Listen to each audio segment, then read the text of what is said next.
Salut à toi, bienvenue dans ce nouvel épisode d'Arrête de sous-exister. J'espère que tu vas bien. Moi, je prends toujours autant de plaisir à faire ce podcast.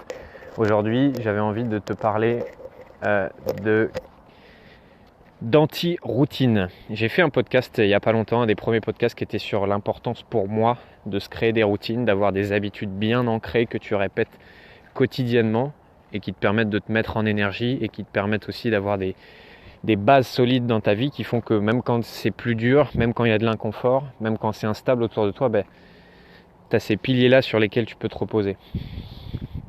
Et ce podcast, il vient pas contre l'ancien podcast en disant non, en fait, il ne faut pas avoir de routine. En fait, il est en complément du premier podcast sur les routines.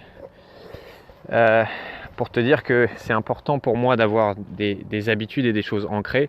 Et c'est autant important de casser la routine et de faire des choses dont tu n'as pas l'habitude dans ton quotidien, dans ta semaine, dans tes journées, etc. etc.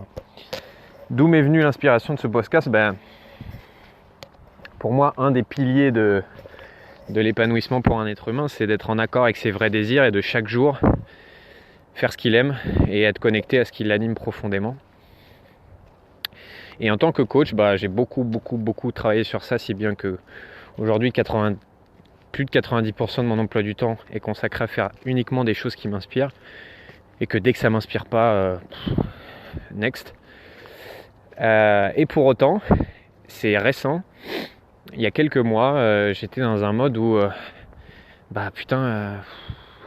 ça manque de goût ma vie, quoi. Ça manque de saveur. Pourtant, je fais exactement ce qu'il faut, je suis connecté à mes vrais désirs, je fais ce que j'aime et j'ai l'impression qu'il manque un truc, quoi. Comme si tu mangeais des chips mais il n'y a pas de sel dessus, quoi. C'est croquant mais t'as pas de goût, donc t'as pas envie de replonger la main dedans.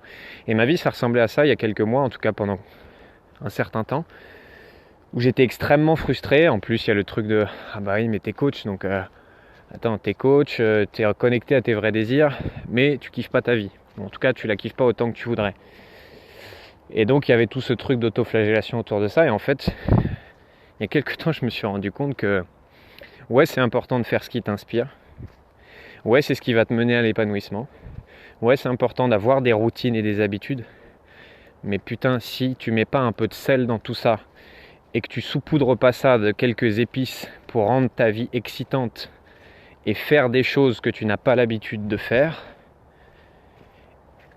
et faire preuve de spontanéité, faire preuve d'adaptation et dans ta semaine rencontrer des gens que tu connais pas, démarrer une activité que tu connais pas, écouter une musique que tu connais pas. J'étais arrivé à un point où je peux te dire que je suis pas loin d'être un champion du monde dans mes routines et je suis vraiment très discipliné et mes routines sont vraiment béton, elles m'apportent énormément. Mais du coup, j'en étais arrivé à un point où mes journées étaient presque une photocopie de la veille, où je faisais la même chose le matin, j'écoutais les mêmes musiques, je mangeais les mêmes plats, j'avais les mêmes horaires, je voyais les mêmes personnes au même endroit, en plus pendant le confinement. Donc ça rajoute de la routine à la routine. Et petit à petit, j'ai commencé à prendre conscience de ça et je me suis mis à faire des petits changements, toujours en gardant mes routines et en gardant mes piliers, mais en mettant un peu de sel dans mes journées. Et ça passait par, je vais écouter des musiques différentes. Je vais m'autoriser à manger à un autre endroit que d'habitude. Tiens, aujourd'hui, j'ai pas envie de travailler au bureau, je vais travailler de chez moi. Juste des petits changements comme ça, mais qui t'apportent du sel, de la nouveauté, qui pour moi sont indispensables pour vivre une vie inspirante. Donc si je te partage ça, c'est que j'ai fait ce chemin-là d'avoir des routines béton qui, je peux pas te dire à quel point ça m'aide dans ma vie, mais que si tu rajoutes pas un peu de sel par-dessus tout ça et de nouveautés,